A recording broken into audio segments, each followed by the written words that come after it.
दोस्तों, मैं आज आप सबके लिए बैसाख मास की चौथ व्रत की कहानी लेके आई हूँ। तो चलो कहानी शुरू करते हैं। एक बुढ़िया माई थी, उसके ग्वालियर बचूलिया नाम को बेटो हो। बुढ़िया माई बेटों के लिए 12 महीनों का 12 चौथ करती। बेटा जंगल से लकड़ी लाता, दोनों माँ बेटे उनको बेचकर गुजारा करते थे। बुढ़िया माई रोजाना लकड़ियों में से 2 लकड़ी अलग रख देती और चौथ के दिन बेटे से छुपकर बेचकर सामान लेकर आती। फिर 5 चूरमा के पिंड बनाती, फिर एक बेटा ने खिलाती, एक आप खाती, एक चौथा माता के चटाती, वह 2 बांट देती। एक दिन चौथ के दिन बेटा अपनी पड़ोसन के घर गया। उसने चूरमा के लड्डू बना रखे थे तो उसने पूछा कि आज क्या है।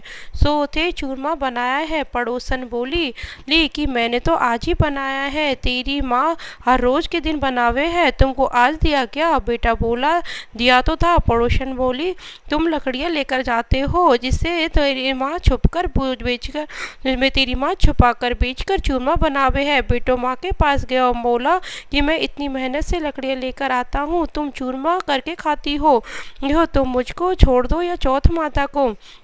तो बुढ़िया बोली बेटा मैं तो तेरे लिए ही व्रत करती हूँ, सो तुमको भले ही छोड़ दूँ लेकिन चौथ माता को नहीं छोड़ सकती। तब बेटे ने घर के छोड़ने का फैसला किया तो माँ बोली कि तुम तो जा रहे हो लेकिन मेरा हाथ का ये आँखा लेकर जा, तेरे ऊपर जो भी संकट आएगा चौथ माता के नाम पर इन्हें ओपार देना, संकट दूर हो जाएगा। बेटा ने सोचा कि तो झूठी बात लेकिन बात रखने के लिए ले लेवा।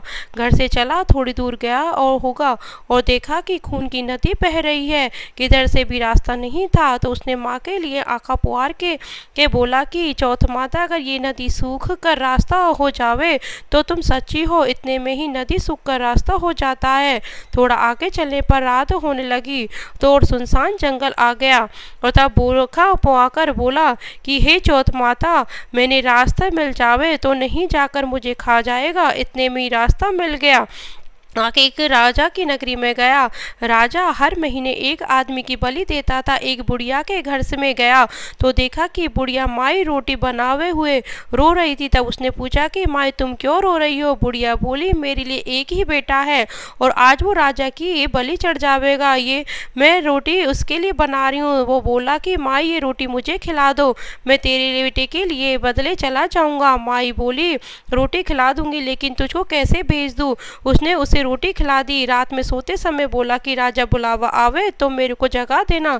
आधी रात को बुलावा आया। बुढ़िया माई सोचने लगी कि पराए पूत ने कैसे बलि चढ़ा दूं, पर इतने में ही वह जग गया और जाने लगा और बुढ़िया माई से बोला कि मेरी पोटली और लाठी रखी है। बुढ़िया माई सोची कि आज तक कोई वापस नहीं आया, ये कैसे आएगा? राजा का आदमी उसे साथ लेकर चला गया।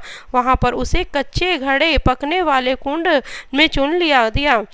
जब वो चुना जा रहा था तो उसने आँखा पुआर कर कहा कि हे चौथ माता, 2 संकट डाल दिए तो तुम ही टालोगी।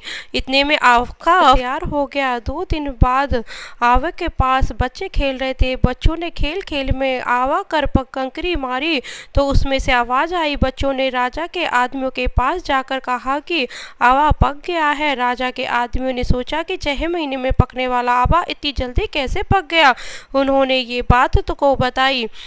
राजा ने जाकर देखा तो सारे बर्तन सोने चांदी के कलश हो गए। वे बर्तन उतारने लगे तो अंदर से आवाज आई कि धीरे धीरे उतारना, अंदर मानस है। राजा ने सोचा कि इतने में तो पहले तो कभी कोई आवाज नहीं आई। राजा ने पूछा कि कौन हो तुम, उतने अंदर से कहाँ की हो? मैं तो वही हूँ जिसे अपने 3 दिन पहले इसमें चुनकर बलि दी थी। उन्होंने खोलकर देखा तो अंदर वही आदमी है जिसे 3 दिन पहले उन्होंने इस आवा में चुनकर बलि चढ़ाया था। उन्होंने सारी बात बताई। उसे महल ले जाया गया। राजा ने पूछा कि तुम कौन हो और बच कैसे गए? तो उसने कहा कि मेरी चौथ माता का व्रत करती है उसी की वजह से बच गया। तब राजा ने कहा कि ये झूठ है, इनकी परीक्षा लेनी होगी। राजा ने घोड़े मंगवाए, स्वयं एक पर स्वयं चढ़ गया और दूसरे पर उसको चढ़ा दिया। उसने हाथों और पैरों में जंजीर डाल दी गई। राजा ने कहा कि अब अपने जंगल की तरफ चलते हैं, अगर ये जंजीर खुलकर मेरे हाथों पैरों में आ जाएगी तो तुम्हारी माँ की चौथ माता सच्ची है। थोड़ी दूर चलने पर ऐसा ही हो गया। राजा के हाथ पैरों में जंजीरें जकड़ गई। फिर उस लड़के ने बड़ी मुश्किल से राजा को वापस राजमहल पहुंचाया और जाने लगा। तब राजा ने उसे रोकने के आदेश दिए। फिर राजा ने उसे अपनी बेटी के साथ विवाह करने के लिए कहा तो उसमें सहर्ष स्वीकार कर लिया। लिए वहीं महल में रहने के लिए अलग से सारे साधन उपलब्ध करवा दिए।